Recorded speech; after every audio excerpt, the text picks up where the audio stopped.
When you mention the name Kajairo to Kenyans who grew up in the early 2000s, faces light up with nostalgia. He was a comedian who knew how to make the nation laugh with his music parodies, his quick wit, and his ability to turn even the most serious topics into pure comedy. But Kajairo's journey is not just about laughter. It is also about struggles that came with fame, the tough realities behind the scenes, and the resilience of an artist who refused to be forgotten. Kajairo, whose real name is Peter Kaimeni, didn't start his life in the spotlight. He was an ordinary Kenyan boy with an extraordinary gift for humor. Growing up, he had a knack for observing people, mimicking accents, and turning everyday struggles into punchlines. His big break came when he joined the legendary comedy troupe Ridiculous. This group, made up of talents like Tony Njuguna and Walter Mongare, took the country by storm with political satire. They imitated politicians, mocked government inefficiencies, and made Kenyans laugh at their own reality. For Kajairo, this was the launch pad that introduced his name to the nation. But Kajairo wanted to do more than just act in skits. He was a visionary.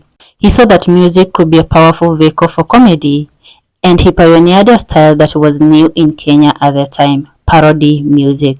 One of his earliest hits was his parody of Usher's Yeah.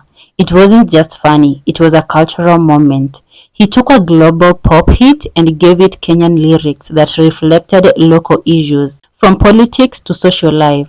Kenyans laughed, sang along, and shared it widely at a time when viral culture was just beginning. From there, Kajairo became unstoppable. He performed on stage shows, appeared on radio and TV, and quickly became one of the most recognizable comedians in Kenya. His name was synonymous with creativity. If Ridiculous made him a star, parody music made him unforgettable. By the late 2000s and early 2010s, Kajairo had achieved what most comedians only dream of. He joined The Churchill Show, Kenya's premier comedy platform, where he continued to thrill audiences with his unique style. He wasn't just performing, he was also working behind the scenes. Between 2013 and 2015, he served as an executive producer for NTV's Pranksters, showing that he wasn't just a performer but also a creator shaping the industry. At this point, Kajairo was at the peak of his career. He had the fame, the recognition, and the respect of both peers and fans. But with fame came challenges. The entertainment industry is tough. Money comes first, but so does expenses, pressure, and expectations.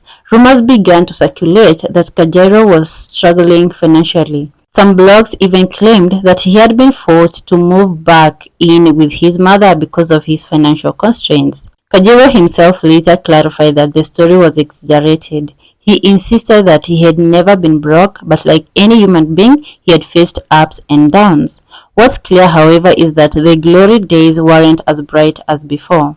The comedy industry was shifting. New comedians were rising, trends were changing, and audiences demanded fresh content.